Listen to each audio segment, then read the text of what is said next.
The messages started on Wednesday. Hey, random question. Do you have a preferred position or are you flexible, trying to optimize rotations for Saturday's game? I stared at my phone during a client call, watching the typing indicator appear and disappear on Jordan's contact. Professional.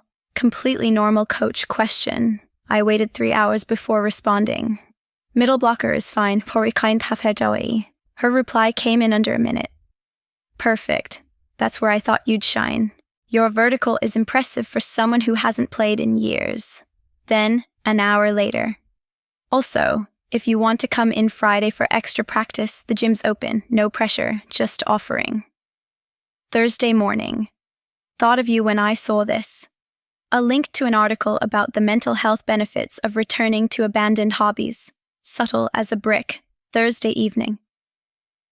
Team's doing a coffee thing tomorrow at 10 a.m. before practice. You should come. Rebecca makes terrible jokes, but the bagels are good. I didn't respond to that one. Or the next one Friday morning asking if I'd seen a graphic design job posting she'd found while scrolling randomly. The woman had my number for 3 days and was already acting like, I didn't even know what, a concerned friend, an overeager mentor. It was destabilizing. Lily called me Friday afternoon while I was trying to finish a logo revision that my brain absolutely refused to cooperate with. So Jordan says you're doing great, she said, her voice bright with that particular quality that meant she was about to ask for something. She also says you've been kind of quiet. Are you okay? I'm fine, because you can talk to me if... Lily, I closed my laptop harder than necessary. I'm helping you out. That's it. I don't need to be best friends with your coach. Silence on the other end. Then carefully, she's not that bad, you know, Jordan. I know she can be intense, but she actually cares a lot. When I got injured, she drove me to the ER herself and waited 4 hours to make sure I was okay. Something uncomfortable twisted in my chest. That's nice of her. She asked about you, wanted to know if something had happened that made you stop playing. I didn't know what to tell her. My hand tightened on the phone. You didn't say anything, did you? About what? Maya, I don't even know why you quit. You just came home one weekend junior year and said you were transferring. You never explained. Because I couldn't, because explaining would have meant reliving it, and I'd spent 2 years very carefully not doing that. There's nothing to explain, I said. I just changed directions. It happens.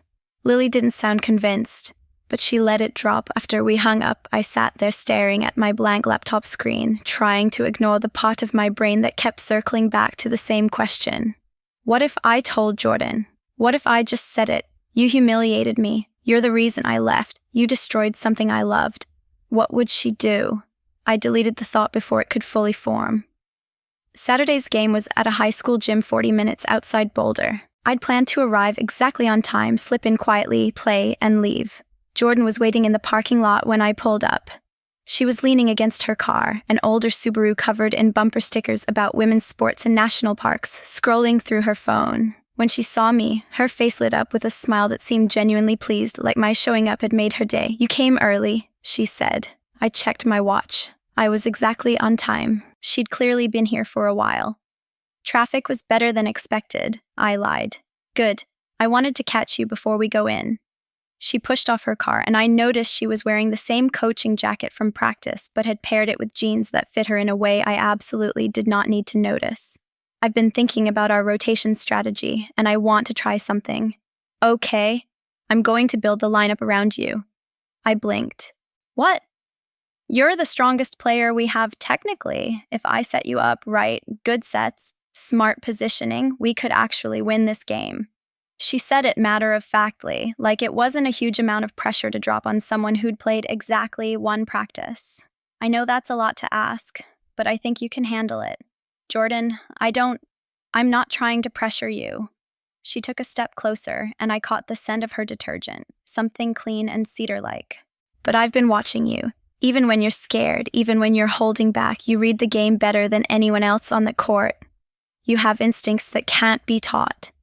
The conviction in her voice was unnerving. She believed what she was saying. She actually thought I was good enough to carry a team.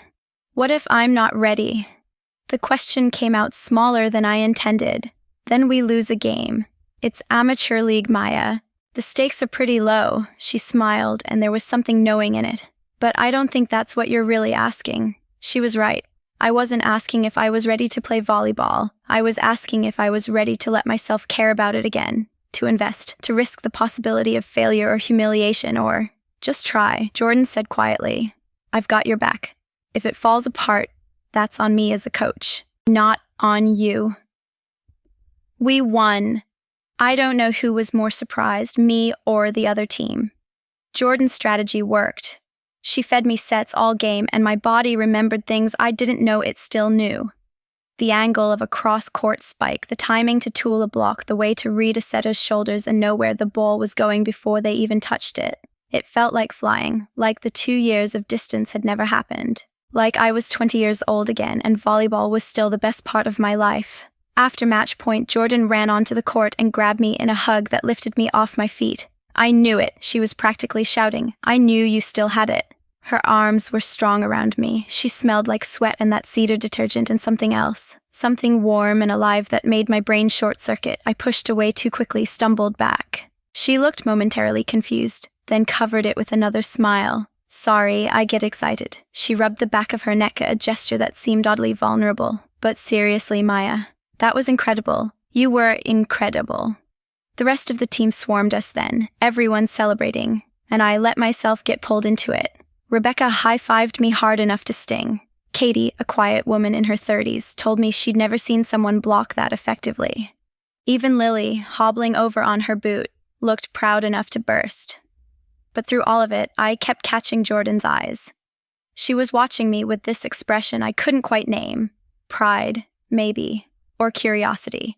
Something that made me feel exposed and seen in a way I hadn't felt in years. We're going to Riley's, Rebecca announced as we packed up. Victory drinks. Maya, you're coming. I can't, She has work, Jordan cut in smoothly, and I felt a flash of gratitude. But she should come anyway. One drink, to celebrate. 30 minutes later, I was sitting in a booth at Riley's sports bar, wedged between Rebecca and Katie, watching Jordan tell an animated story about her professional playing days to a rapt audience. So I'm in Poland, right, and I don't speak Polish, and my host family is trying to teach me swear words. The table erupted in laughter. Jordan was good at this, working a room, making people feel included. She'd catch someone's eye, direct a joke their way, make sure everyone got their moment. I nursed a beer I didn't really want and tried to figure out when I'd last been in a social setting like this. Months, a year, my life had become so carefully small. Just me, my laptop, my clients, my quiet apartment. You okay? Jordan had materialized next to the booth while I wasn't paying attention. You look like you're planning an escape route. I'm fine, just not really a bar person. Yeah, I'm getting that. She slid into the seat across from me, which required Katie to scoot over. But you played amazing today. You should celebrate. I did my job. Your job is graphic design. She paused, searching for words. This is something else. This is you being good at something physical and immediate and real. That's worth acknowledging. There was something in her tone, a weight that suggested she wasn't just talking about volleyball. Do you always analyze your players this much? I asked. Only the ones who interest me. She said it casually, but her eyes held mine for a beat too long. My heart did something stupid and arrhythmic. I should probably go, I said, even though I'd just gotten there. Early morning tomorrow. It's Saturday night. I have clients who don't care about weekends. Jordan studied me for a moment, then nodded slowly. Okay, but before you leave, can I ask you something? No. Sure. Why does volleyball scare you so much? The noise of the bar faded into background static. Someone was playing darts. The TV was showing a baseball game no one was watching. Rebecca was laughing at something Katie said. It doesn't scare me, I said. Maya. Jordan leaned forward, elbows on the table. I've been coaching for 3 years. I know what fear looks like. You're terrified of this, of being good at it, of letting yourself enjoy it. She paused. What happened? I could tell her, right now. Could watch the recognition dawn, could finally make her understand what her carelessness had cost me. I just grew out of it. I said instead, people change. You said that yourself. They do. But you didn't grow out of it. You still have all the passion. I can see it when you play. You just buried it under something else. Her voice softened. Someone hurt you. Someone made you think you weren't good enough, or that caring about this made you weak. I don't know who it was, but they were wrong. The irony was so thick I almost choked on it. Jordan, I know this feeling. She wasn't looking at me anymore. Her gaze had gone distant, fixed on something over my shoulder. I know what it's like to love something so much it destroys you. I left professional volleyball for a reason. It wasn't an injury. It wasn't a better opportunity. She drew a breath. I had a breakdown, on court, during a championship game, complete mental collapse in front of thousands of people. I stared at her. This wasn't information she shared lightly. I could tell by the tension in her shoulders, the careful control in her voice. I was so obsessed with being the best that I stopped seeing people as people, she continued quietly. My teammates, my coaches, even people off the court, everyone was just obstacles or tools. Things that either helped me win or got in my way. She finally looked at me again. I hurt a lot of people, said and did things I can't take back. And eventually, it all caught up with me. My chest felt tight. Why are you telling me this? Because I see something in you that reminds me of me, that fear of caring too much, of investing in something that might break you. She reached across the table, not quite touching my hand, but close. But the thing I learned is that shutting yourself off from things you love doesn't protect you, it just makes you smaller. I couldn't breathe properly. She was so close to the truth, so close to understanding. And she had no idea. I should really go, I managed. Okay. Jordan pulled back, and something in her expression closed off. But Maya, I meant what I said. You have real talent, and I'm going to keep pushing you. Not because I'm trying to make you uncomfortable, but because I think you deserve to remember what it feels like to be good at something that matters to you. I left without saying goodbye to the rest of the team. Sunday morning. My phone buzzed at 8 a.m. Gym's open if you want to come practice. Just me. No pressure. No team. I should have ignored it. Should have spent the day working on client projects and pretending Saturday hadn't happened. Instead, I found myself driving to the gym at 9:30. Jordan was alone on the court, setting balls to herself and spiking them against the wall in a steady meditative rhythm. She was wearing a worn t-shirt from some volleyball camp and shorts that had seen better days. No makeup, a hair in a messy bun. She looked younger like this, less polished. She saw me and smiled but didn't stop her rhythm. Wasn't sure you'd come. Neither was I. Want to hit some balls? No drills, no coaching. Just playing. We fell into an easy rhythm. She'd set, I'd hit. We didn't talk much. Didn't need to. There was something almost meditative about it. The repetitive motion, the satisfying smack of palm against leather. The way our bodies found a synchronization without conscious thought. After an hour, we collapsed on the court, sweating and breathing hard. This is why I keep coaching, Jordan said, staring up at the ceiling. This feeling. Everything else in my life is complicated. But volleyball is simple. Ball goes up, you hit it down. Clean physics. Nothing about volleyball is simple. No, but it's simpler than people. She turned her head to look at me.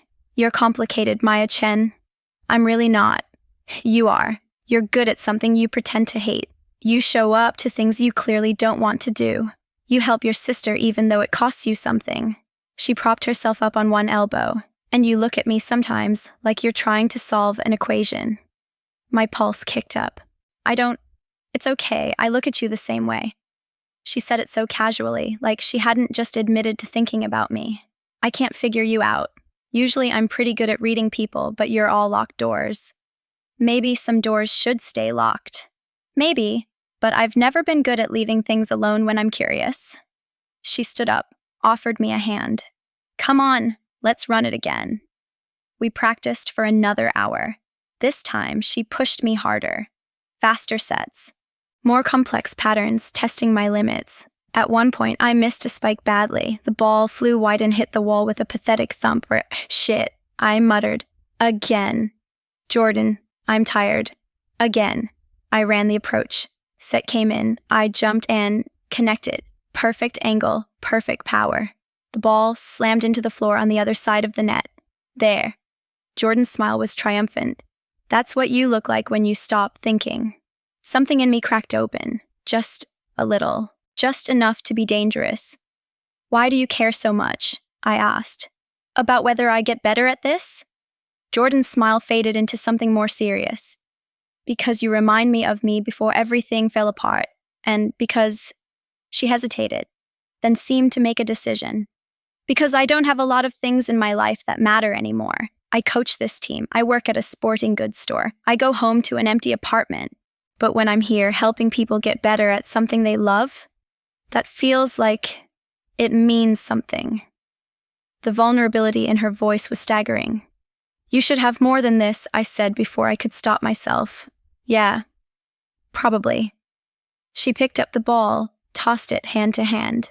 But I fucked up my life pretty spectacularly. This is me rebuilding, trying to be better than I was.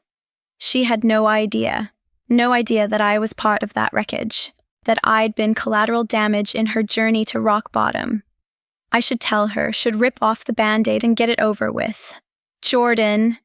My phone buzzed. Mom calling. I almost ignored it, but family instinct won out.